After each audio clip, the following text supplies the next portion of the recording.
یہ حضرت عبداللہ ابن مسعود سے رضی اللہ تعالی عنہ، یہ بھی مسلم شریف کی روایت ہے۔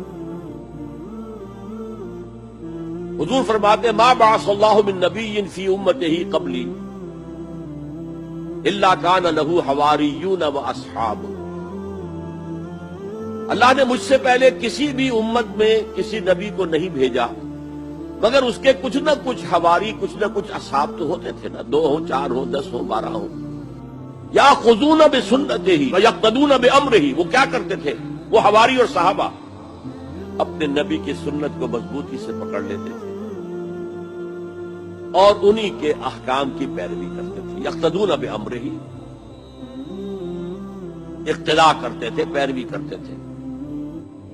ثم انہا تخلف من بعدہم خلوف، پھر ہمیشہ ایسا ہوا ہے کہ بعد میں کچھ ایسے ناخلف اٹھے، یفعلون یقولون ما لا یفعلون ویفعلون ما لا یؤمرون، کہ وہ کہتے وہ تھے جو کرتے نہیں تھے اور کرتے وہ تھے جس کا حکم ہی نہیں ہوا۔ عرس منائے جا رہے ہیں، یہ کوئی اللہ کے رسول کا حکم ہے؟ کیا رسول کے صحابہ کا عمل ہے؟ کیا حضور کا عرس منایا گیا؟ عید میلاد النبی ایک نئی عید ہو گئی ہے، کیا اس کا حکم دیا محمد رسول اللہ نے؟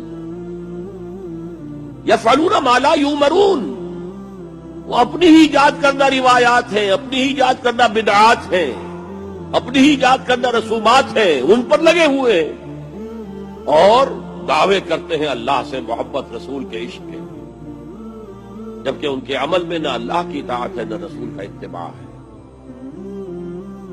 اب جب ایسی صورت پیدا ہو جائے تو کیا کریں؟ فمن جاہدہم بیدہ فہو مومن، تو جو مسلمان بھی ان کے خلاف جہاد کرے گا اپنے ہاتھ سے، اپنی طاقت سے، وہ مومن ہوگا۔ ومن جاہدہ بلسانہ فہو مومن، اور جو ان کے خلاف جہاد کرے گا اپنی زبان سے، وہ بھی مومن ہوگا۔ وہی 3 درجے۔ ومن جاہدہم بقلبہ فہو مومن، دل سے نفرت رکھ کر جو جہاد کرے گا بالقلب وہ بھی مومن ہوگا۔ فما وراء ذلک من الایمان حبۃ خردل، اس کے بعد تو ایمان رائی کے دانے کے برابر بھی نہیں ہے۔